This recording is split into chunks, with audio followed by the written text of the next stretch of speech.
History buffs of Reddit, what is one of the most fascinating stories you've learned that no one seems to talk about and can't be found in textbooks? The May incident in World War II. American submarines were very good at getting away from Japanese surface ships.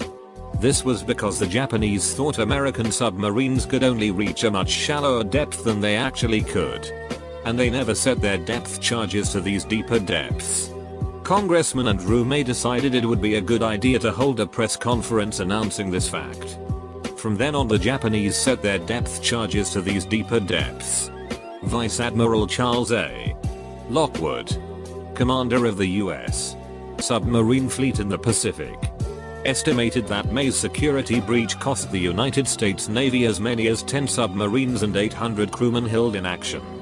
He said, "I hear Congressman May said the Jap depth charges are not set deep enough. He would be pleased to know that the Japs set them deeper now. Loose slips sink ships." Not that it can't be found in a textbook, but it is never talked about in the US unless you take very niche university courses. The history of modern Greece.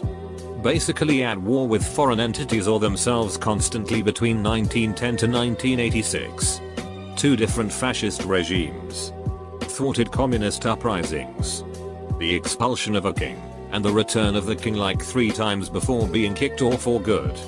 Larger than life political figures such as Venizelos and Papandreou.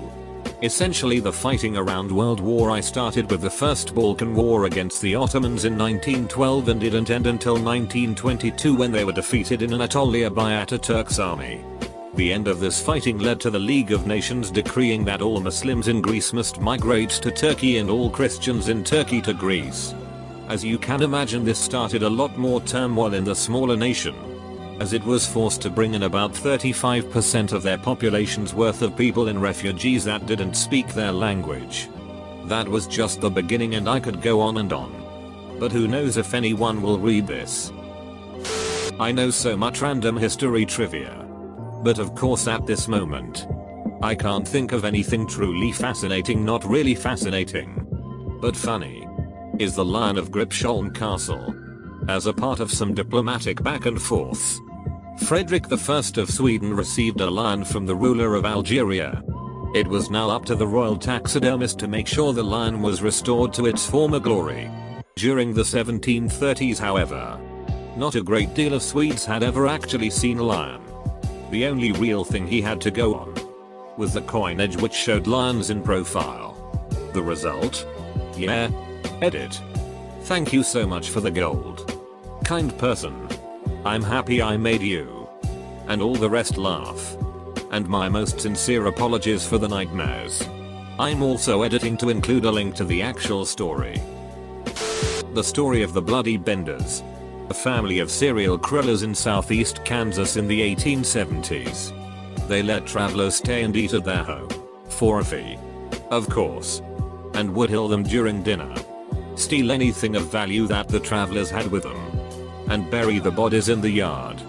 It makes sense why the Benders aren't included in textbooks. But other famous criminals are often included and even become folk heroes. Jesse James is a prime example. Robert Liston 1794-1847. A surgeon. In fact, he was described as the fastest knife in the West End and could amputate a leg in 2.5 minutes. The faster the surgery, the more likely the recovery. Though during this particular amputation he went so quickly he also removed his patient's testicles. However, he also amputated a man's leg in less than 2.5 minutes, who would later die of gangrene. In his haste, he accidentally cut off his assistant's fingers, who would later die from gangrene. And, apparently, cut through the coattails of a surgical spectator, who was so scared he died of fright. This becoming the only surgery with a 300% mortality rate. The Battle of Saragahi. 21 British Sikh soldiers were attacked by 10,000 Afghans. All the Sikhs fought to the death and brought down a lot of Afghans. It, deservingly, should be considered one of the greatest last stands of all time. Edit. Holy cannoli. I did not expect this to blow up this much. Thank you guys so much. And I'm glad so many people know about the amazing story of the Sikhs. More people may know about this now compared to if you had posted this question like 6 months ago. But the story of the Clotilda, the last slave ship to carry slaves from Africa to the US. The importation of slaves into the US had been outlawed by the federal government in 1808. But the international slave trade was still active.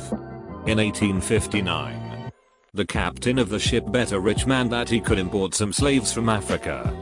He sailed that year and made it back. Smuggled them into port at night. Took them up the river and then transferred them to a steamship and burned the Clotilda. The slaves were split according to the people who fronted the money for the captain to sail and were enslaved alongside the American-born slaves and were freed after the Civil War. The captain was tried, but not convicted. The slaves settled on recovered land and founded a town called Africa Town that's still there. It got launched back into the news recently because there's been a lot of attempts to find the last US slave ship and people believe that they found it a few months ago. The Battle of Attu. It was the only battle of World War I fought on US soil. Attu is an island in the Aleutians.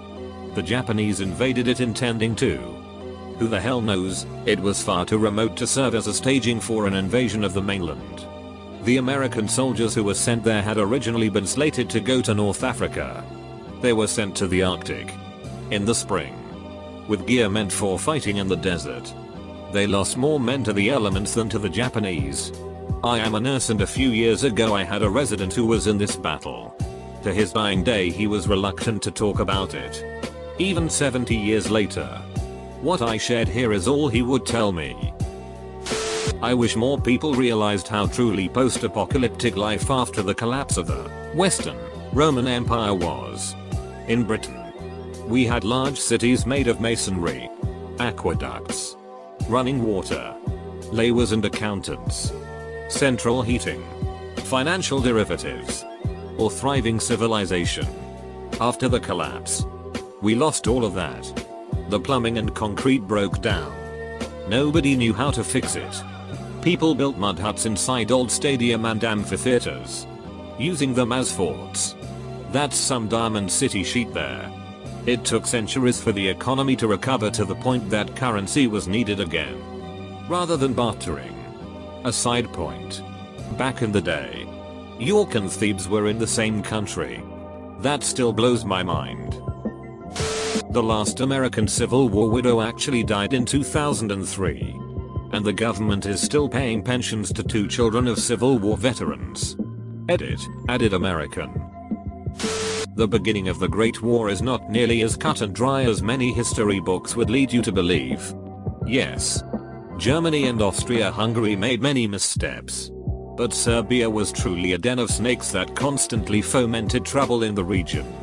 In matter of fact, the main reason they, and make no mistake, by they I mean the government itself was well aware of the Black Hand's intentions, decided to assassinate Ferdinand was because they were afraid he'd be too progressive and remove the need for terrorism and anti-Austrian action altogether. Austria-Hungary was more than justified in their harsh terms towards such an unstable and incessantly mischievous nation.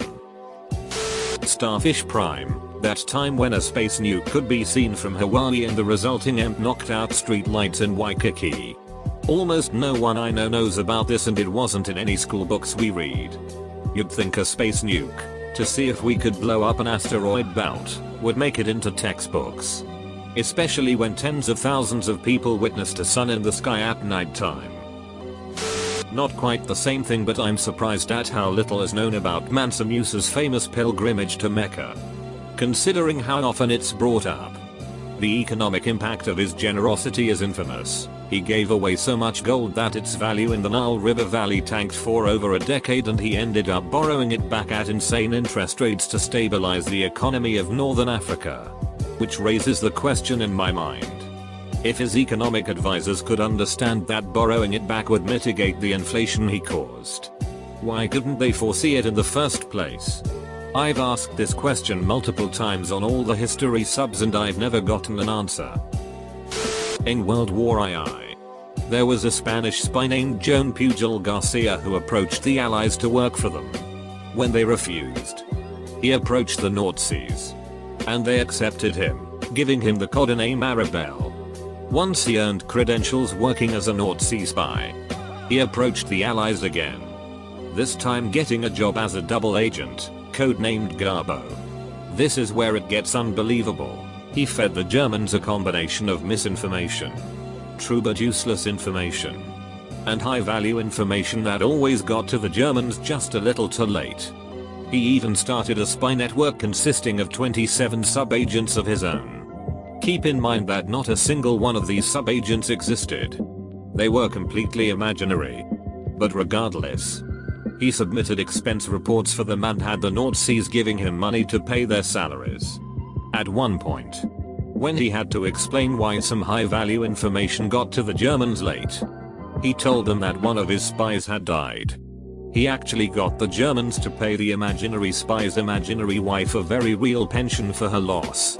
Not only did his false information get the Nazis to waste millions of dollars, but he was also instrumental in convincing the Nazis that the attacks on D-Day were just a diversion, and the real attack was yet to come, keeping vital German resources away from the front lines.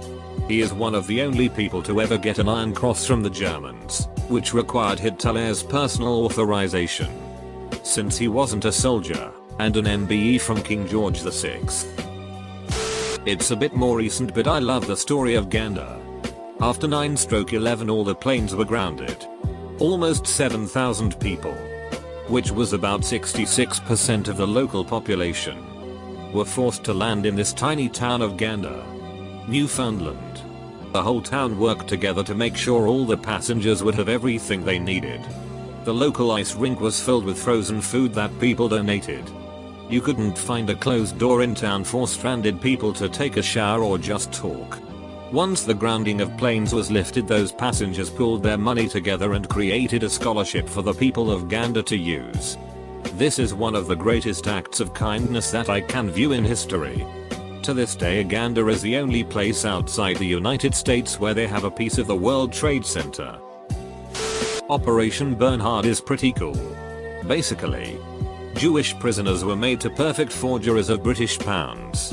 The pounds were then to be put into duffel bags and dumped via aircraft into the streets of Great Britain. It was an economic attack to hopefully inflate the pound and destroy the war economy and cripple production. That alone is pretty cool. But what ultimately happened was the project was canned, and the forgeries were sunk on a dredge. And supposedly someone came back later to try and use them but was caught.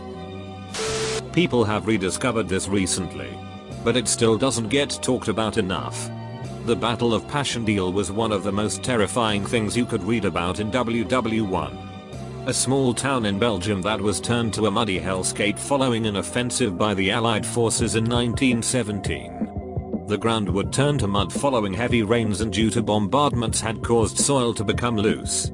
There are horror stories that are well documented of soldiers being eaten alive by rats, shell shock, and horrible infections due to flooded trenches. What it's known for, however, is the mud. Many soldiers on both sides of the war were drowned in the mud here, many of them begging for death as they were swallowed alive by the earth.